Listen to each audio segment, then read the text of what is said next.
El amor a la vida, por Erich Fromm. 9. 2. Sobre los orígenes de la agresión. Nadie puede sorprenderse de que en la actualidad se trate cada vez con mayor frecuencia el problema de la agresión. Tenemos guerras detrás de nosotros, vivimos guerras en el presente y tememos ante la perspectiva de una guerra atómica para la cual se están armando todas las grandes potencias. Al mismo tiempo, los hombres se sienten impotentes para cambiar en algo esa situación. Ven que los gobiernos, pese a toda la sabiduría y la buena voluntad, aún no han logrado reducir el ritmo de la carrera atómica o estabilizarla. Y entonces resulta comprensible que los hombres quieran saber, por un lado, de dónde viene la agresión, y por otro lado, se muestren muy proclives a aceptar teorías que afirman que la agresión no es algo que produzcan los hombres mismos, ni que tenga su base en las condiciones sociales, sino que nace de la naturaleza misma del hombre. Y justamente esta es la posición que se hizo muy popular a raíz de un libro de Konrad Lorenz, aparecido hace algunos años. El pretendido mal, la historia natural de la agresión. Afirma Lorenz que la agresión la produce en forma continua y espontánea el hombre en su cerebro, y que es herencia de nuestros antepasados animales y su monto va aumentando sin cesar si no se le abre una válvula de salida. Si se le da una oportunidad, se proyecta al exterior, pero si las oportunidades son muy escasas o no existen, la agresión acumulada termina por producir un estallido.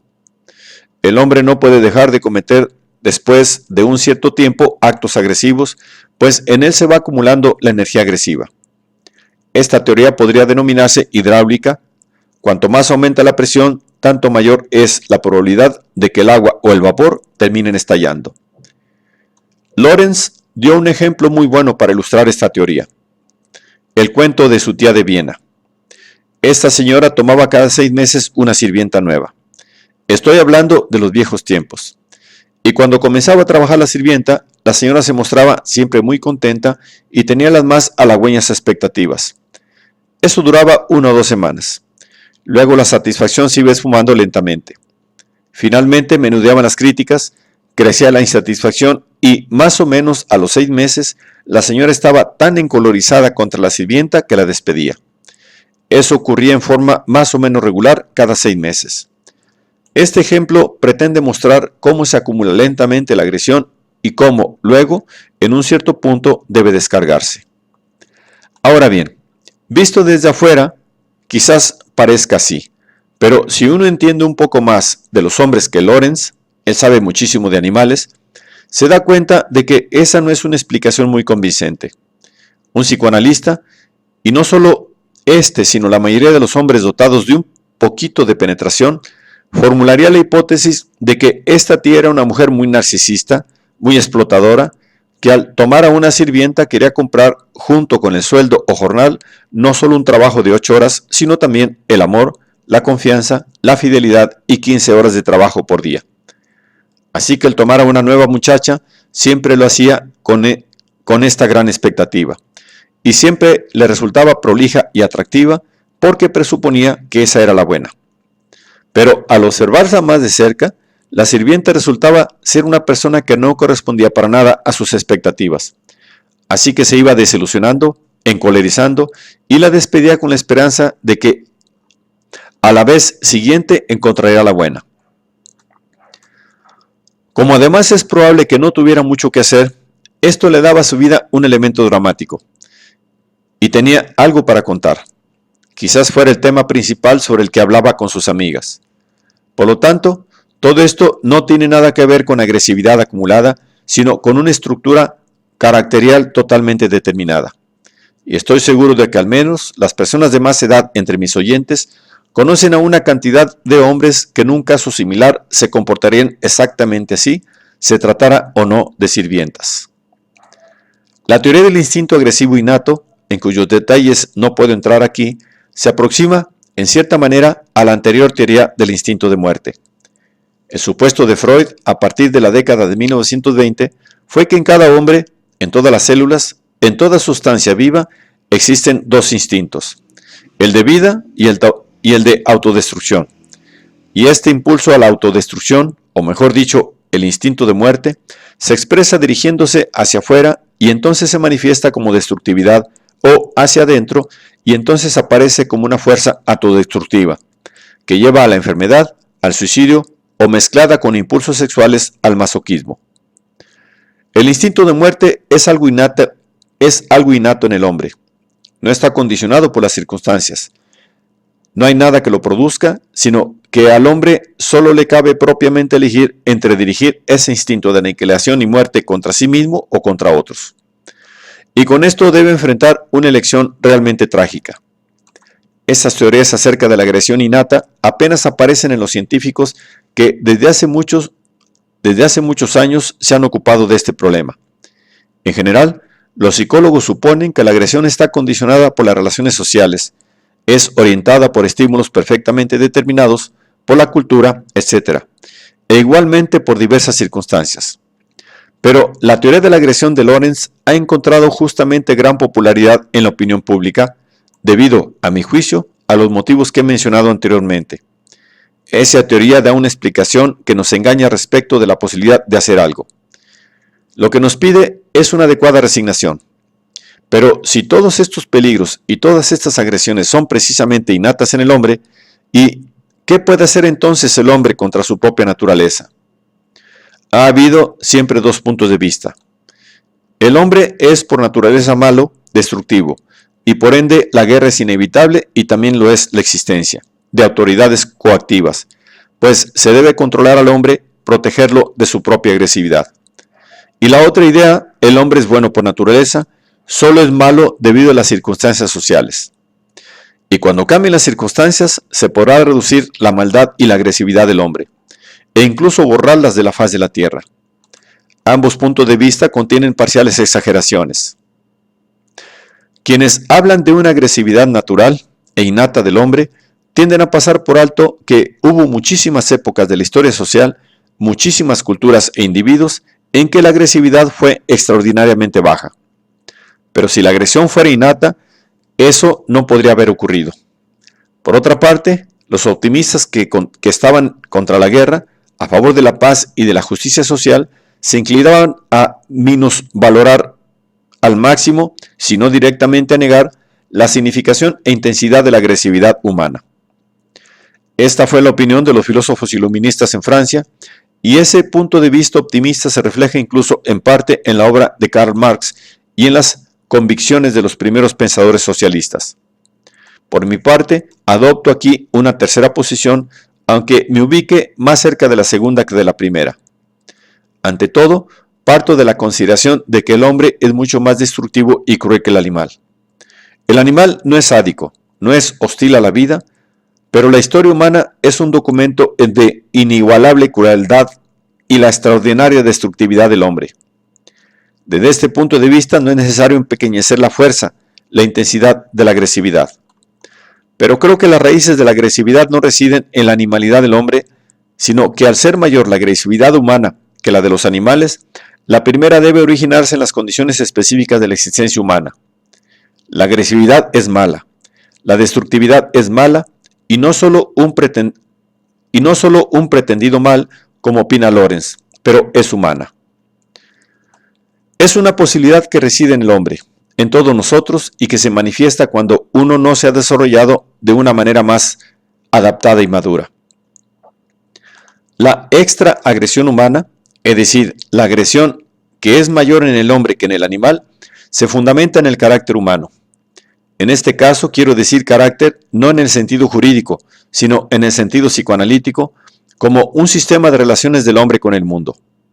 Por carácter entiendo algo mediante lo cual el hombre se ha construido un sustituto del instinto animal que en él solo precariamente está desarrollado. Lo que aquí digo del carácter quizás suene como algo teórico, pero cuando uno se pregunta por sus propias experiencias, estoy seguro de que en general sabe muy bien qué es lo que significa la palabra carácter en este sentido.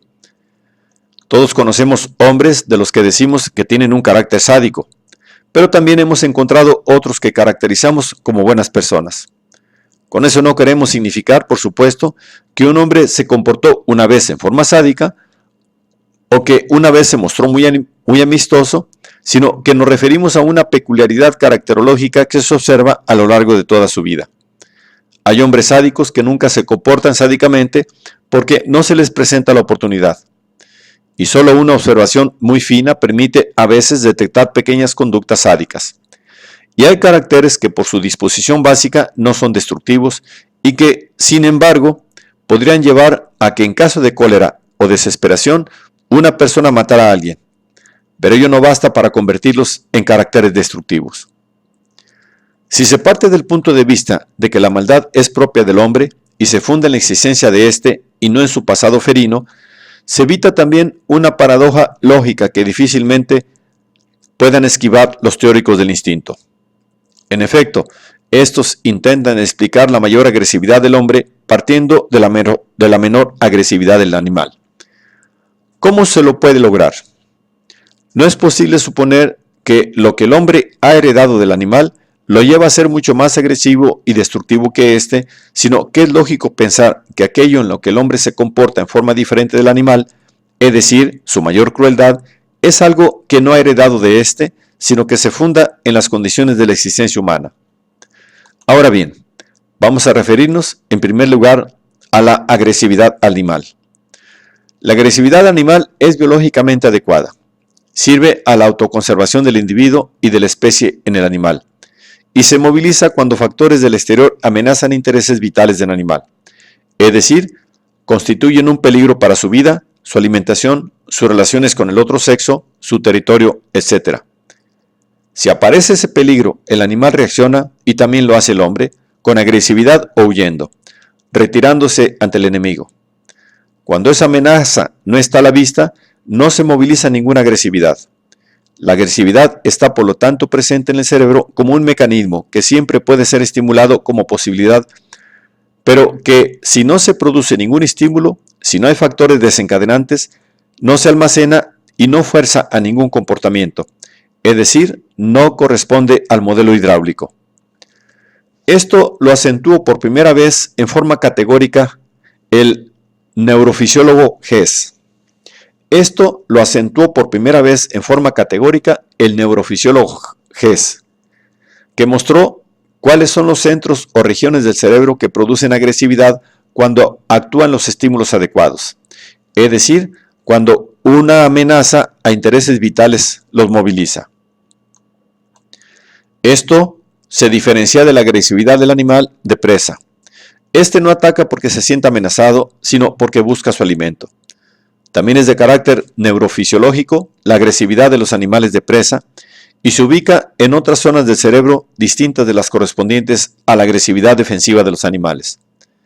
Puede decirse que en general los animales son muy poco agresivos, excepto en los casos en que se ven amenazados. Hay poco derramamiento de sangre entre los animales, incluso cuando luchan. Las observaciones realizadas en chimpancés, mandriles y otros primates muestran cuán extraordinariamente pacífica es en realidad la vida social de estos primates. Y podemos decir muy bien, si la humanidad tuviera el monto de agresividad que muestran los chimpancés, no deberíamos preocuparnos en absoluto por la guerra y la agresión. Lo mismo se observa en el caso de los lobos. El lobo es un animal de presa. Cuando ataca a una oveja es naturalmente agresivo, pero los hombres se han hecho la imagen del lobo como un animal monstruosamente agresivo. En este caso se confunde su agresividad manifestada cuando busca alimento con la que manifiesta cuando no lo busca. Los lobos entre sí no son en absoluto agresivos, sino muy amistosos. Por lo tanto, me parece injustificado describir la agresividad entre los hombres comparándola con la de los lobos, cuando se dice un hombre se comporta respecto del otro como un lobo respecto de otro lobo. Homo homini lupus. Se podría decir, en todo caso, como un lobo respecto de una oveja, pero no como un lobo respecto de otro. Vemos, por consiguiente, que la agresividad animal no sigue el modelo hidráulico.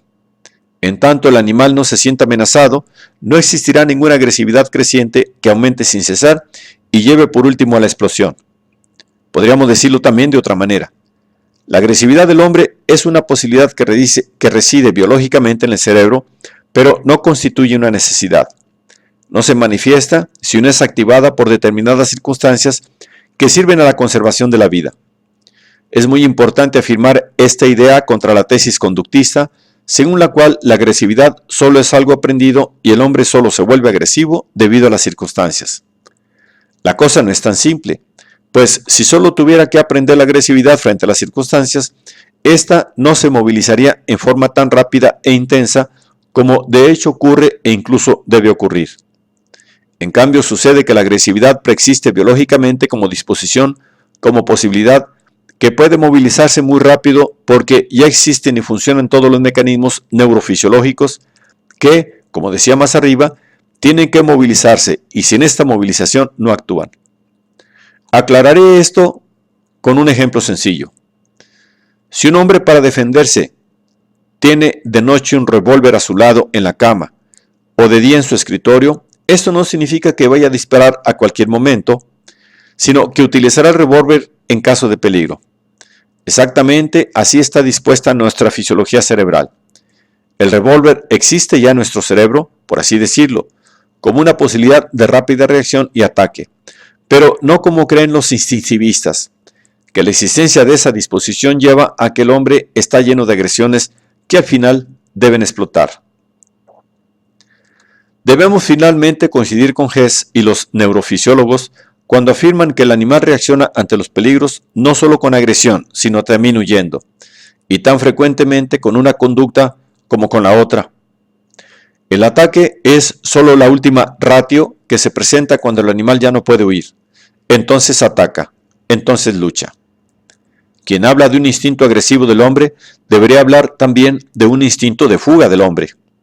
Y cuando los partidarios de la teoría de la agresividad y de los instintos dicen, el hombre está siempre impulsado por agresiones y solo las puede controlar con gran esfuerzo, habría que aclarar que es igualmente correcto decir, el hombre está acosado por un impulso de huida casi incontrolable y solo puede controlarlo con gran esfuerzo.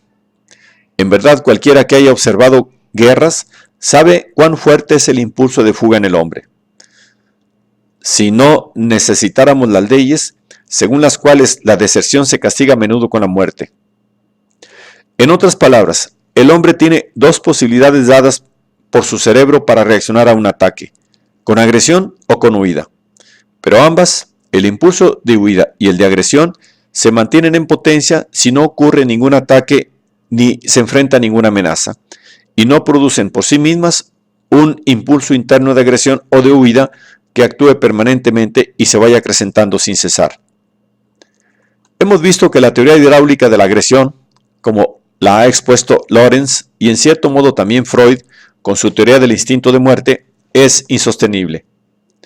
Los datos neurofisiológicos demuestran que tanto la agresividad del hombre como la del animal no provienen de una excitación instintiva en permanente crecimiento que procede en forma espontánea, sino que se movilizan por la acción de excitaciones, motivaciones que implican una amenaza a la existencia humana o animal y a intereses vitales totalmente determinados. Pero esta teoría hidráulica no es solo insostenible debido a los datos neurofisiológicos, sino también por muchos otros hechos que podemos encontrar en la antropología, la paleontología y la psiquiatría, o en la psicología social. Si esa teoría fuera correcta, deberíamos suponer que la agresividad es aproximadamente la misma en todos los individuos y en todas las culturas y sociedades. Podríamos alegar, como en el caso de la inteligencia, que hay diferencias respecto de la intensidad, que sin embargo son relativamente pequeñas, pero que en general todos los hombres deberían mostrar la misma medida de agresividad e impulsos destructivos, y eso no es de ninguna manera así. Comencemos con los datos antropológicos. Hay toda una serie de razas primitivas en las que en general no se encuentra ninguna agresividad particular, sino todo lo contrario, un espíritu de amistad general.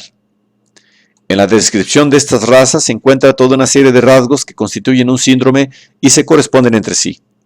Poca agresión. Esto significa también que no se registran delitos y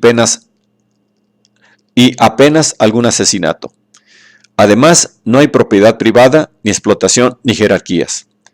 Encontramos tales razas, por ejemplo, en los Estados Unidos, en los llamados indios pueblo, pero también las encontramos en todo el mundo.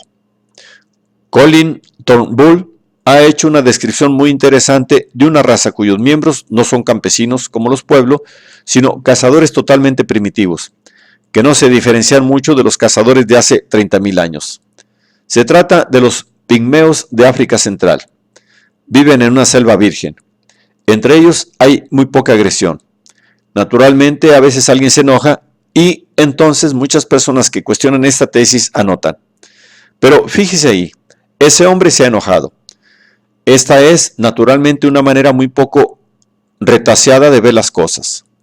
Pues, una cosa es que alguien esté enojado alguna vez y otra totalmente distinta que esté cargado con una agresión que lo lleve a desear la guerra y a matar hombres, etc.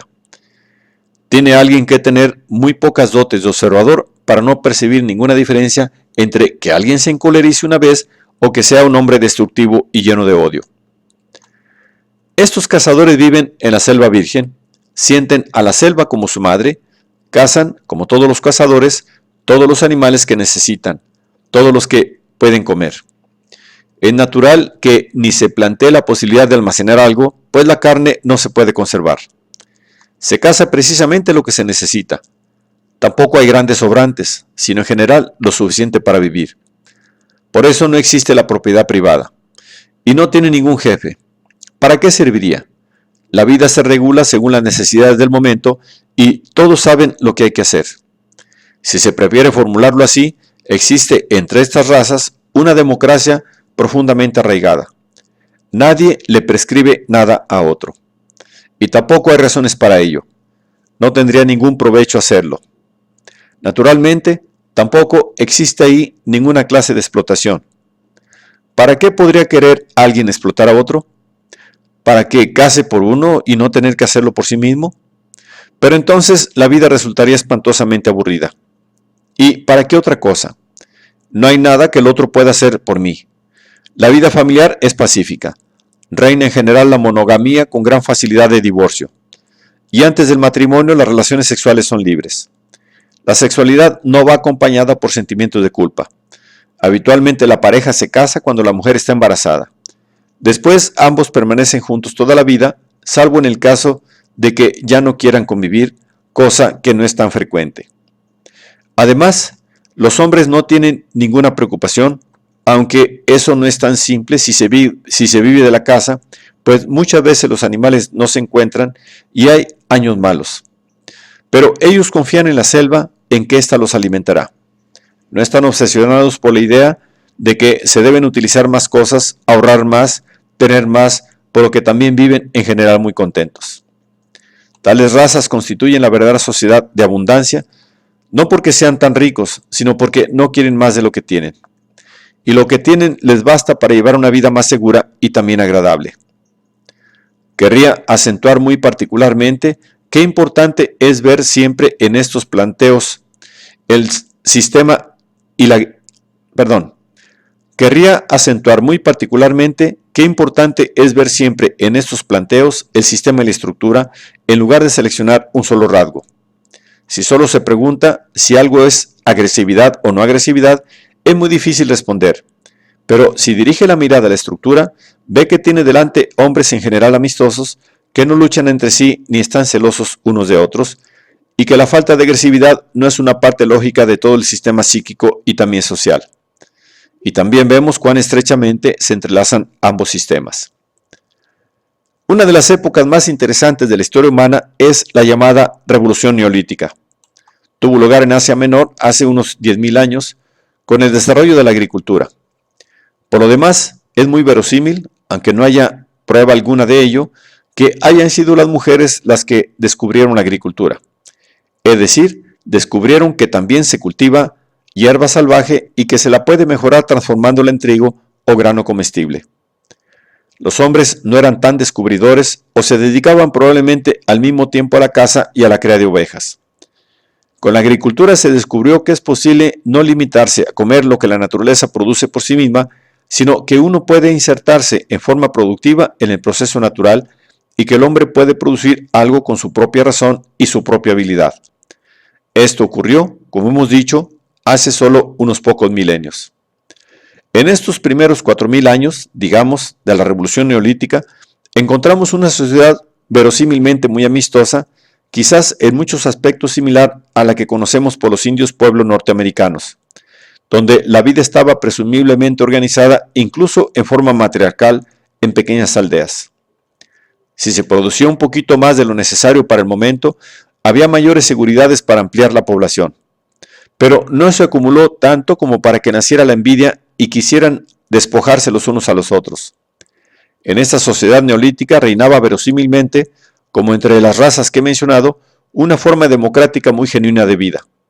Y, como ya he dicho, con un rol muchísimo más fuerte de la mujer y de la madre. Solo con posterioridad la sociedad se organizó patriarcalmente. Esto comenzó entre los años 4000 a 3000 a.C., época en que todo cambió. El hombre produjo mucho más que lo que necesitaba, poseía esclavos, se asentó la división del trabajo, había ejércitos, existían gobernantes, se libraban guerras. Y el hombre descubrió repentinamente que podía utilizar a otros hombres para que trabajaran para él. Se constituyó una jerarquía con un rey a la cabeza, que al comienzo era el representante de Dios o que coincidía a menudo con el sumo sacerdote. En esta situación se desarrolló muchísima agresividad, porque entonces se podía robar, despojar a los demás, explotarlos. Y la democracia natural se dio su lugar a una jerarquía en la que todos obedecían. En este punto querría formular una observación sobre la causa de la guerra. Los instintivistas suelen afirmar que la guerra tiene su causa en los instintos agresivos del hombre. Esto es muy ingenuo y también muy falso. Pues, en primer lugar, observamos que la mayoría de las guerras se producen ante todo porque los gobernantes hacen creer a sus pueblos que han sido agredidos, que deben defender sus más sagrados valores, su vida, su libertad, la democracia y quién sabe cuántas cosas más. Si la exaltación bélica dura un par de semanas, en general tiende a desaparecer y hay que amenazar y penalizar a los hombres para que no desfallezcan. Pero si el hombre fuera por naturaleza tal agresivo que la guerra constituyera realmente la plena realización de sus instintos agresivos, los gobernantes no se verían forzados a obligarlo, sino todo lo contrario. Tendrían que realizar permanentemente una propaganda pacifista para que los hombres no anhelaran la guerra y buscar una válvula de salida a la agresividad de los gobernados. Pero justamente, como todos sabemos, este no es el caso. Hasta se podría afirmar sin error que la guerra como institución recién comenzó o se la inventó, si se prefiere, en la época posterior a la Revolución Neolítica, es decir, cuando se constituyeron los estados-ciudades con ejércitos, con reyes, con la posibilidad de hacer la guerra, de obtener esclavos, robar riquezas, etc. La guerra organizada no existe entre los cazadores y entre los agricultores porque no se presenta ninguna posibilidad de hacerla. En este contexto interesa el hecho de que en toda una serie de razas primitivas encontramos un sistema de gran falta de agresividad y de un elevado nivel de amistad y de cooperación. Si esto es así, no se puede en verdad sostener la validez de la teoría instintual hidráulica acerca de la agresividad. Observamos además que incluso dentro de una sociedad ha variado ampliamente el monto de agresión. En Alemania, por ejemplo, si tomamos el comienzo de los años 30, el éxito mayor del nazismo se ubicó en una medida muy esencial en la pequeña burguesía tradicional o en los círculos de oficiales y de estudiantes que habían visto truncada su carrera, pero no captó en forma perceptible a los estratos medio y alto de la burguesía. Con esto no quiero decir que esos sectores no se hayan plegado al nazismo, sino que los nazis exaltados no provenían de ellos y tampoco de la clase trabajadora, pues en esos estratos los nazis convencidos eran más bien, como todos sabemos, una excepción, aunque también los antinazis convencidos entre los trabajadores eran una excepción, pero esta es otra cuestión. La misma observación puede hacerse en estados sureños norteamericanos. Entre los blancos pobres del sur hay un tremendo monto de agresividad, mucho mayor que en la capa media de la burguesía sureña y también mayor que entre los obreros del sur o incluso en el este de los Estados Unidos. Siempre los estratos que ocupan el escalafón más bajo y forman el piso de la pirámide social, que obtienen pocas gratificaciones de la vida, con una instrucción muy precaria, son los que perciben que lentamente se los va marginando de todo el proceso social, los que no tienen ningún estímulo, ningún interés, y en los que se va acumulando una extraordinaria cólera, un sadismo, que no se forma en los hombres que crean algo, que ocupan una posición media, o por lo menos no se sienten marginados del proceso social. Estos tienen intereses, experimentan la sensación de que marchan junto con el resto de la sociedad. Es por ello que en estos estratos no se observa el mismo monto de sadismo y agresividad que notamos, por ejemplo, en la pequeña burguesía tradicional alemana y también en determinadas regiones de los Estados Unidos. También aquí existen diferencias con respecto de la agresividad entre los individuos. Alguien va a un psiquiatra y dice: doctor, odio a todos los hombres, odio a mi mujer, odio a mis hijos, odio a mis colegas, odio a todos. Para el psiquiatra, el paciente ha expresado un diagnóstico y espera que lo mismo piense todo el mundo, que este señor está enfermo. No se dice, claro, es evidente, aquí está actuando el instinto de agresión, sino que se dice que este hombre tiene su carácter constituido de tal manera que produce permanentemente agresividad. Podríamos preguntar, ¿cómo llegó a ese estado? ¿Cuál es su contexto social, su historia familiar? ¿Qué experiencias vitales ha tenido? Las respuestas nos permitirán comprender por qué en este hombre, en esta estructura caracterial, se ha desarrollado un monto tan grande de agresividad. Pero no se dice, como hacen los instintivistas cuando hablan de la guerra, claro, contra eso no se puede hacer nada. Ahí se ve precisamente de nuevo qué fuerte es la agresividad innata. Todos nosotros conocemos hombres agresivos, y con ello no me refiero a los que se encolerizan con facilidad, sino a los que son destructivos, hostiles, sádicos. Y todos conocemos hombres amistosos que nos parecen no solo en la superficie, sino profundamente humanitarios, no agresivos, y eso de ninguna manera significa que sean débiles ni sometidos.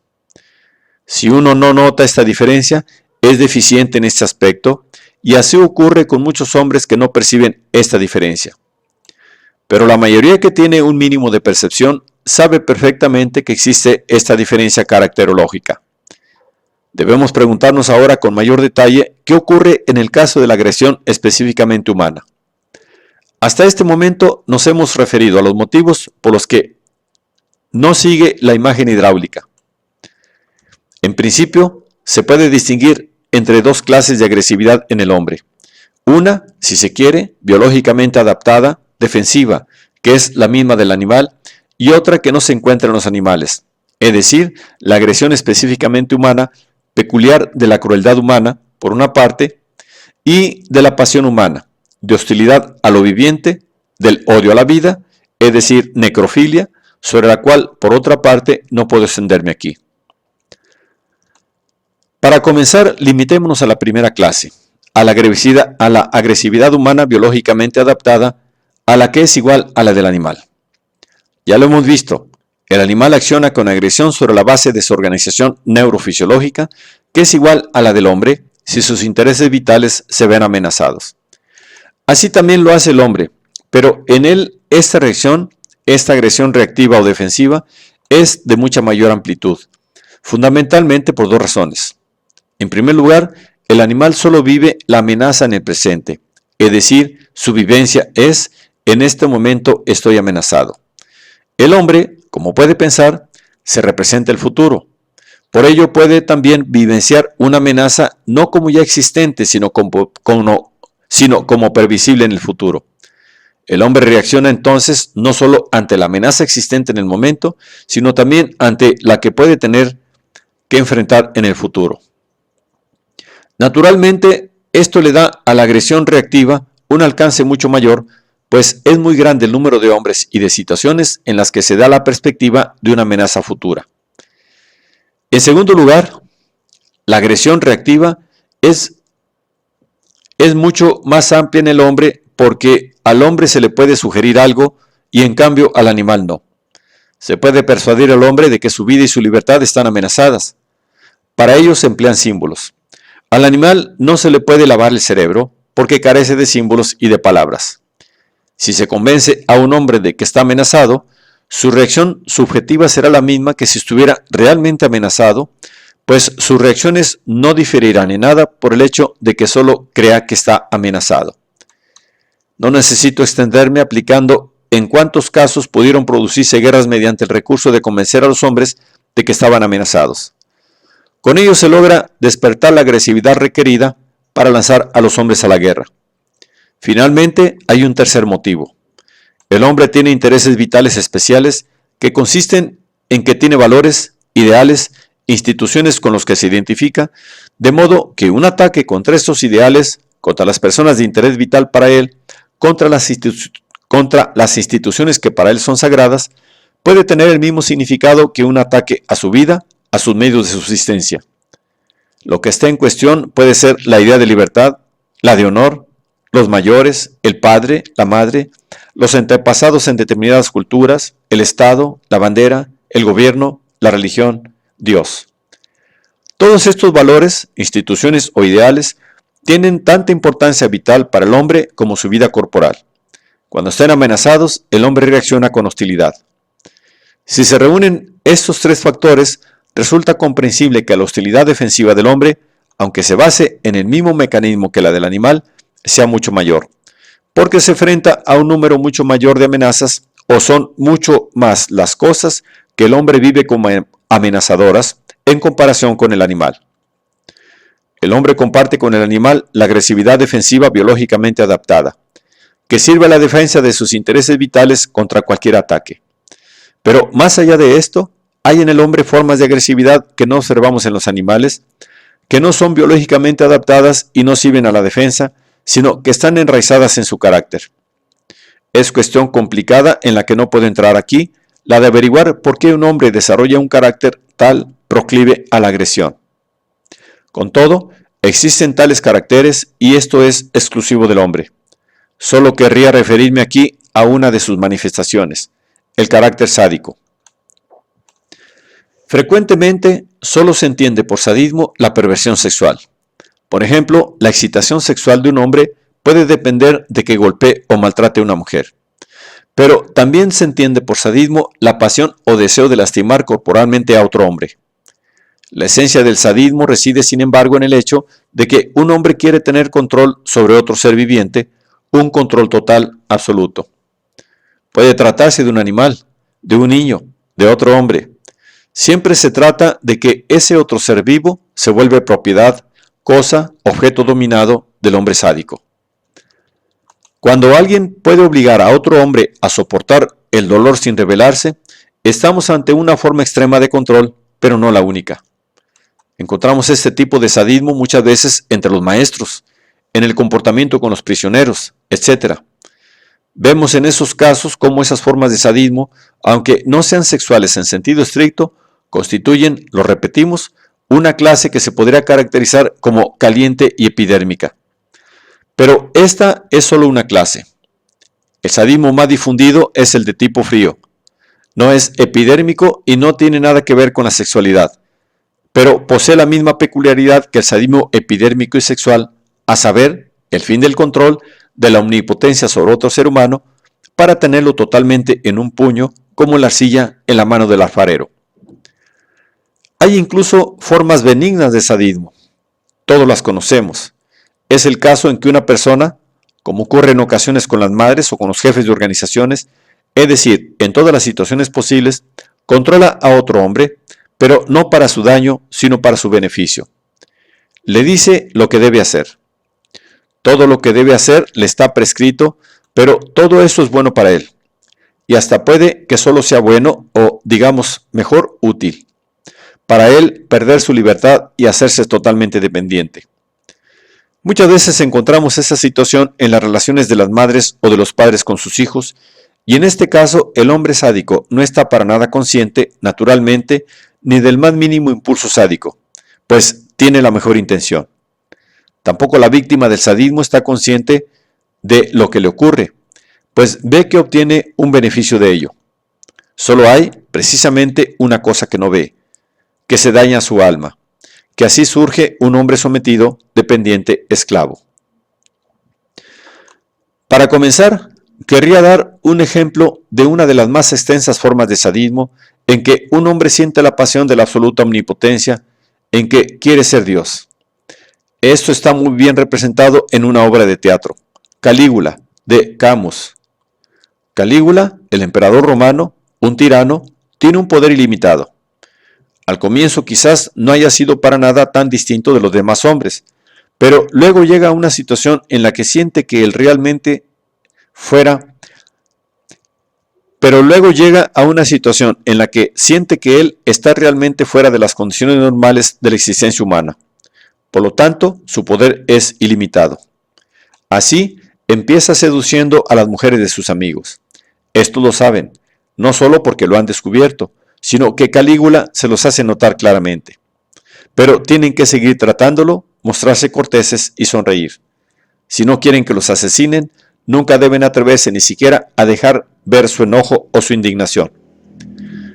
Por lo demás, los mata, ahora a este, después a aquel, según le dé la gana, no porque quiera sacarlos del medio, sino porque es un signo de su poder, de su omnipotencia, poder matar a quien quiera.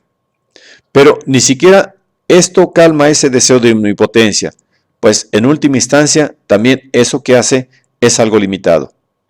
Y entonces se expresa el deseo de omnipotencia como lo presenta muy bien Camus, en forma simbólica si se quiere, como deseo de poseer la luna. Si hoy se dijera eso, sonaría quizás un poco cómico. Hace solo 20 años, esa frase significaba quiero lo imposible, quiero eso, quiero el poder que ningún hombre pueda tener. Soy el único que es Dios.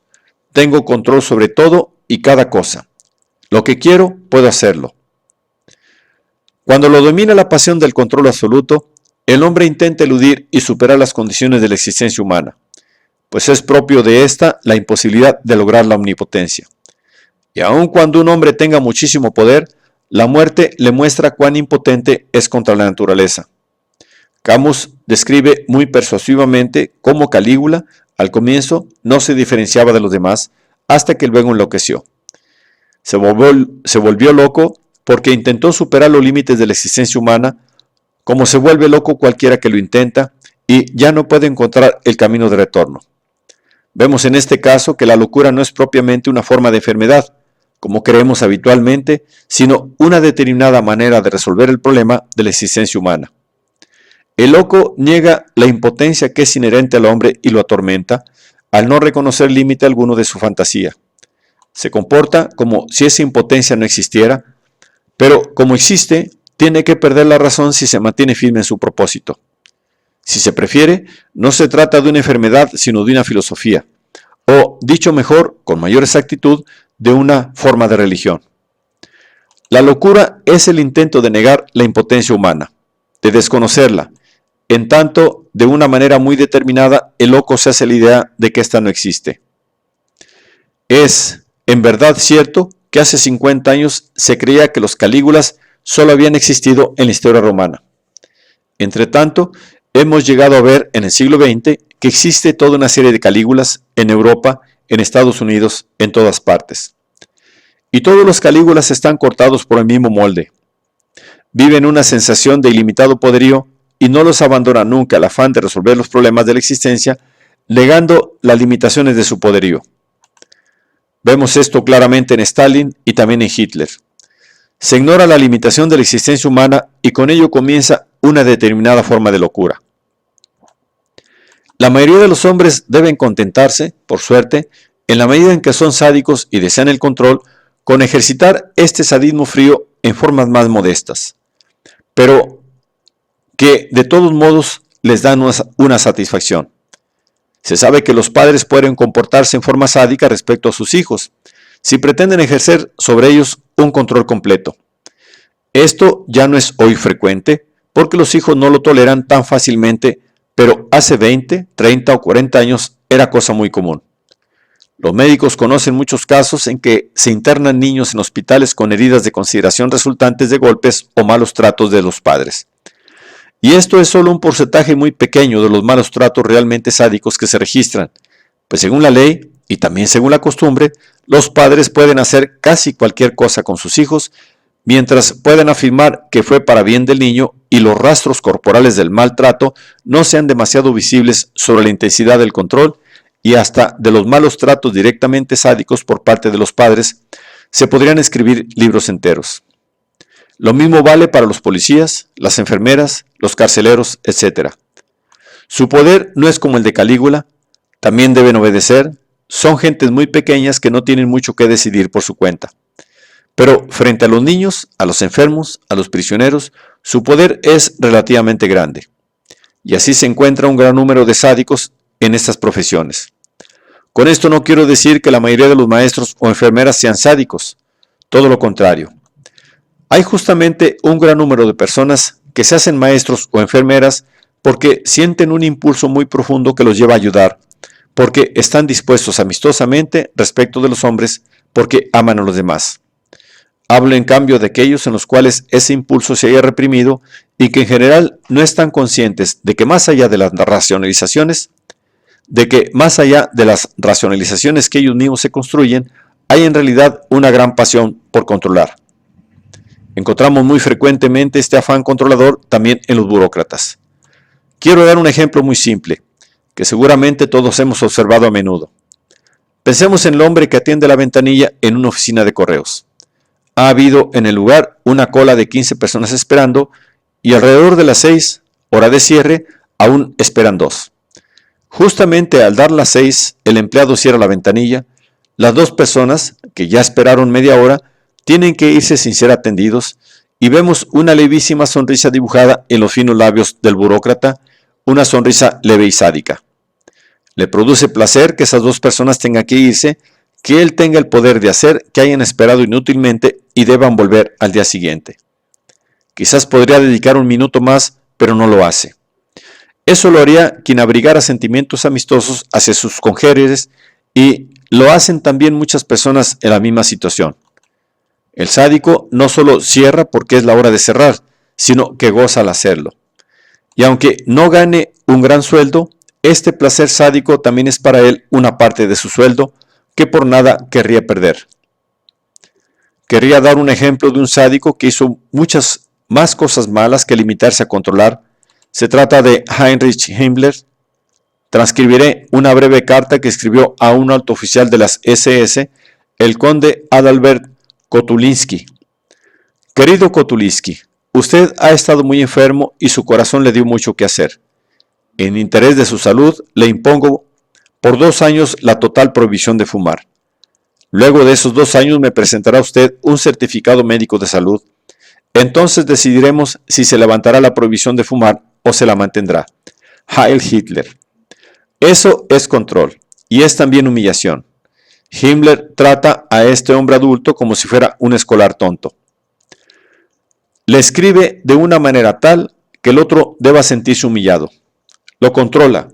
Ni siquiera le permite que el médico lo controle y le diga si puede volver a fumar, sino que será él quien lo decidirá. Otro rasgo del burócrata como sádico se manifiesta en que ve a los hombres como cosas. Se transforman para él en cosas. No tiene ninguna relación con ellos como hombres. Un rasgo más es que solo lo estimula el que está desamparado, no el que no lo está.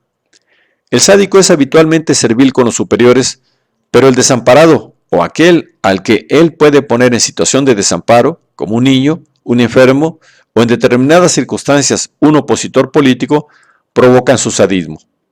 No siente, como un hombre normal, compasión, y que a un hombre desamparado no se le debe dar un golpe más. El desamparo de ese hombre lo provoca mucho más porque es la base para ejercer el control completo sobre él. Además, es característico del sádico, bajo el ropaje de burócrata, un exagerado amor por el orden. El orden lo es todo. El orden es lo único seguro, lo único que se puede controlar.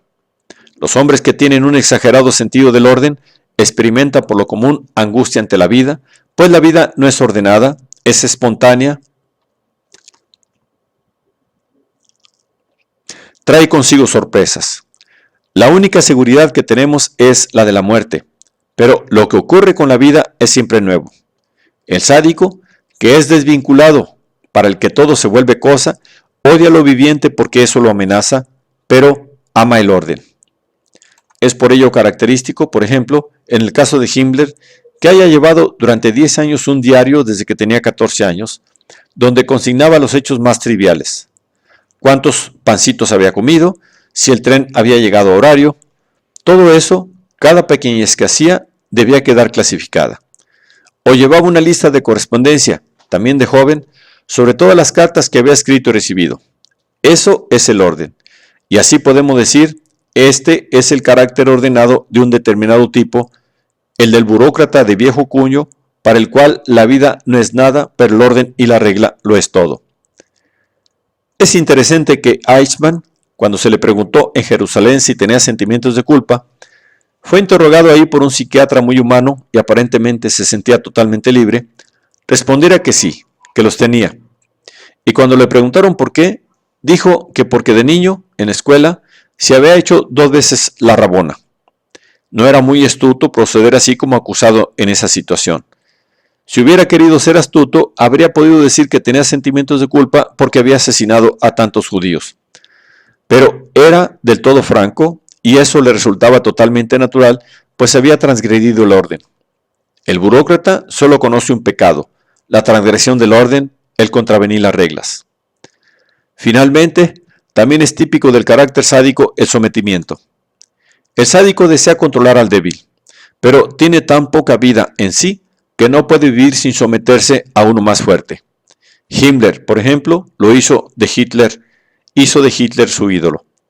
Cuando el sádico no se somete a un hombre, se somete a la historia, al pasado, a las fuerzas de la naturaleza, que son más fuertes que el hombre mismo. Su divisa es siempre: debo someterme a ellos, me someto a la potencia superior, llámese como se llame. Pero a los que son más débiles, a eso los controlo. Este es el sistema del sádico burocrático y del sádico frío en general. Extraordinariamente acertado respecto de lo que estamos exponiendo es la caracterización de Himmler que hizo Karl J. Burkhardt, que en la época en que era comisionado de la Sociedad de las Naciones en Danzig, lo describió así: es siniestro por su grado de subalternidad concentrada, por una especie de miope escrupulosidad, de inhumana metodicidad, con un elemento de autómata. Esta es la descripción de un sádico frío. Ahora podríamos preguntarnos, ¿cómo habría sido Himmler totalmente distinto? ¿Habría sido Himmler totalmente distinto si no se hubiera encontrado en esa situación, si no hubiera existido el nacionalsocialismo? En ese caso, ¿qué clase de hombre habría sido? Podemos afirmar decididamente que habría sido, muy verosímilmente, un empleado ejemplar. Y puedo muy bien imaginarme que el párroco y el jefe de la oficina habrían dicho en su entierro: era un buen padre de familia que amaba a sus hijos y que consagró todas sus energías a su vocación, a su empleo, a la organización. Así era de hecho Himmler. Debemos aclarar que también el sádico siente de alguna manera la necesidad de probarse a sí mismo que es un hombre, que puede ser amistoso. Cuando un hombre no puede demostrarse que en algún respecto también es humano, está próximo a la locura, pues vivencia un aislamiento de toda la humanidad que casi nadie puede soportar. Y ocurre, en verdad, que según los informes, muchos miembros de los grupos de choque que tenían a su cargo las ejecuciones de prisioneros políticos, judíos y rusos, etc., se volvieron locos, se suicidaron o se convirtieron en enfermos mentales. Uno de los jefes de estos pelotones escribe incluso que había que mostrar a la gente de qué modo humano y con qué espíritu militar se producía la aniquilación de los judíos, fusilándolos o gaseándolos, de modo de no perturbar su equilibrio anímico. Creo que podemos decir que hay muchos Himmlers, muchos sádicos, que no llegan a hacerlo en forma manifiesta porque no tienen la oportunidad. Pero creo que también sería falso pensar que en cada uno de nosotros se oculta un Himmler, que todos tenemos una disposición sádica que se expresa solo en determinadas oportunidades. Este es precisamente el punto fundamental al que me estoy refiriendo aquí. Hay caracteres sádicos y hay caracteres no sádicos. Muchos hombres de carácter sádico llegan a manifestarse como tales cuando las circunstancias son favorables. Otros no se vuelven sádicos aunque las circunstancias sean favorables porque tienen otro carácter. Es por ello muy importante hacerse una imagen al respecto y tratar de establecer cuáles hombres son sádicos y cuáles no lo son, y no dejarse engañar por el hecho de que un hombre se muestre muy amistoso respecto de los niños y los animales o haga algunas buenas acciones. Solo observando el carácter se puede establecer qué es lo que se oculta realmente por detrás de la conciencia del conjunto de la conducta de ese hombre, cuáles son los rasgos básicos de su carácter y cuáles los más superficiales y compensatorios. Me parece que si tratáramos de comprender mejor el carácter y no nos dejáramos influir tan fácilmente por la conducta manifiesta de los hombres, no sería muy beneficioso, no solo para nuestra vida personal, sino también para la política, pues los hombres deberían ver, antes de que ocurra la catástrofe, si son sádicos o no sádicos quienes aspiran a conducir su destino político.